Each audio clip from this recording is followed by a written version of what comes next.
I hear chop in the background. J-Dub shop time. I think I got my camera turned the right way. I fight with this thing every time. I'll make about 4 videos and have to delete because I mess them all up. So we got the rat, the rat rod tub. I just wanted to let you guys know this rat rod's coming soon.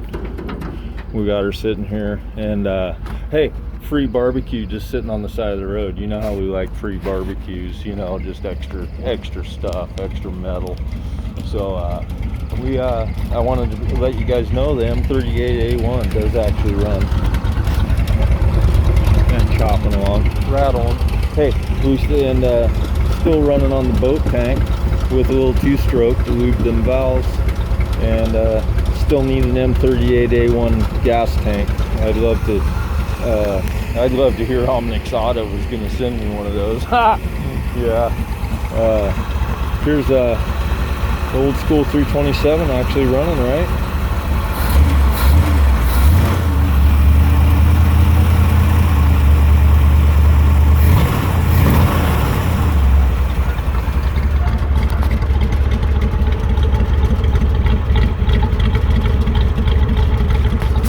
Just kind of chopping along. I like it. There we are.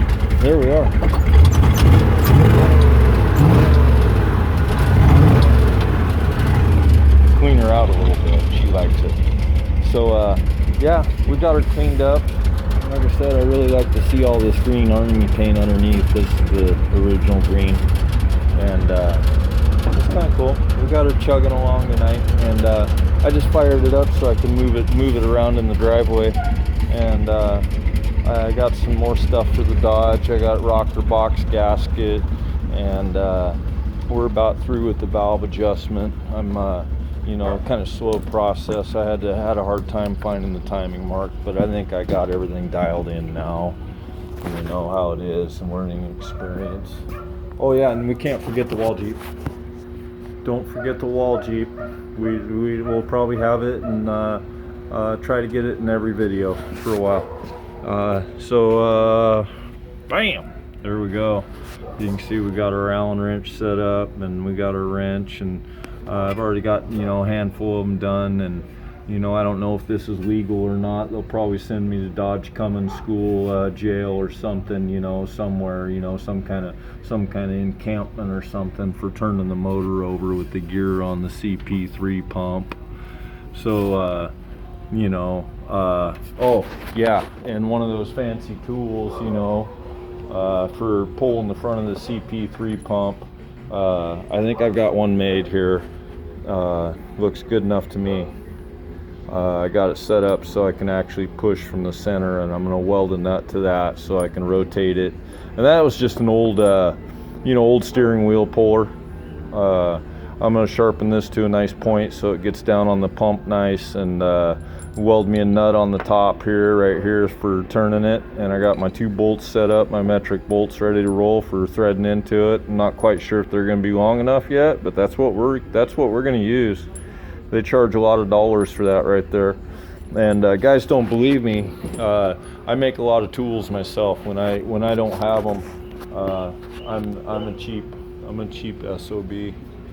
So just an example, we'll get it. Hey, you guys want a better view of the wall Jeep anyway. So wall Jeep, I got a little shelf built on it here with some of my stuff for Big Doggy. And if you spin around Big Doggy over here on my other little scaffold, I got ratchets and a few hammers. This hammer just snuck in there. That's not supposed to be there.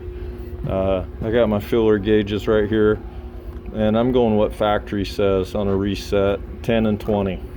That's what I'm doing. If somebody's got something different, let me know in the comments if you would. If I hear people are kind of across the board on how they adjust their valves, but I'm going with what Dodge says, or what Cummins says. Excuse me, I like to use the word Cummins instead of Dodge, because personally I think I still like the truck, but there's a lot of cheap shit on Dodges, don't get me wrong. Yeah, so back to handmade tools. This is just one that I made, and I actually dipped it and hardened the end, and it looks like shit, but that's a fan wrench. Right there is a fan wrench. And you know, I'm a cheap guy, so I went down to the store and I looked at what they had and what I could build and what it looked like, and I just came home and cut one out of a piece of plate and welded it up on the end of it to stiffen it up a little bit for banging on the fly or on the fan, and it comes right off. And you know, more tools that I've built because I'm cheap. You know, they get like $80 for a bearing puller that is do a 3.5 inch bearing. You know, like if you're pulling bearings on a transmission out or something, you know. And so here's another tool I built. That's a bearing puller, you know. It works. That gets bearings out of SM465s and other various transmissions with bearings, large bearings like that. And I went down and got a Harbor Freight cheap bearing puller that goes up to like a 2 inch or 2.5 inch bearing, and I created my own with some all thread and took some time grinding it and welding some nuts on it there. You can see welded on for screwing Harbor Freight standoff studs and whatnot into it for your puller, and bam, it pulls bearings. So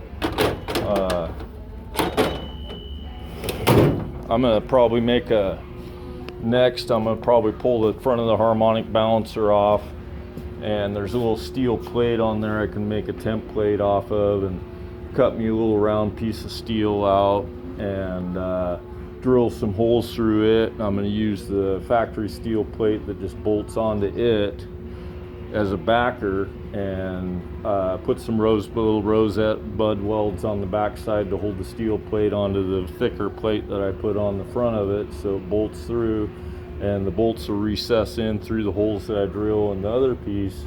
And then I'm going to weld a socket to the front of it, and I'll be able to rotate the front of my motor over like the fleece barring tool that they sell for like $100.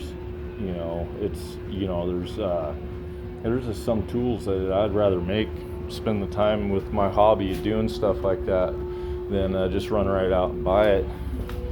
So I got enough money invested into the doggy already, and you know, for a moment I still got to buy a clutch, and that's gonna eat up a little more money, but it's all good. I'm gonna get caught up on it, and I'm happy to have old Blue here just chugging away.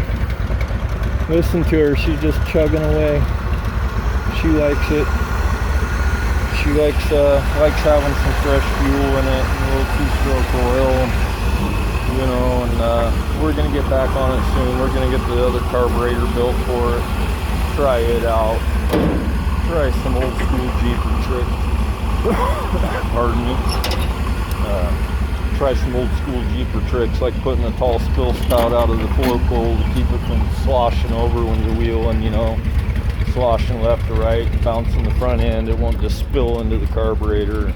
It'll have a little fighting chance when it's side hilling and whatnot to stay running, because your accelerator pumps on the one side of the carburetor, and they like to start spilling over on the opposite side when you start tipping real hard. So we do a little whoop spill spout out of there, and you know, either leave the end open and you can pinch that off a little bit just so it dribbles into the carburetor instead of just getting a big gulp of it when you take a hard bounce and whatnot. So we're gonna try some old school carburetor tricks.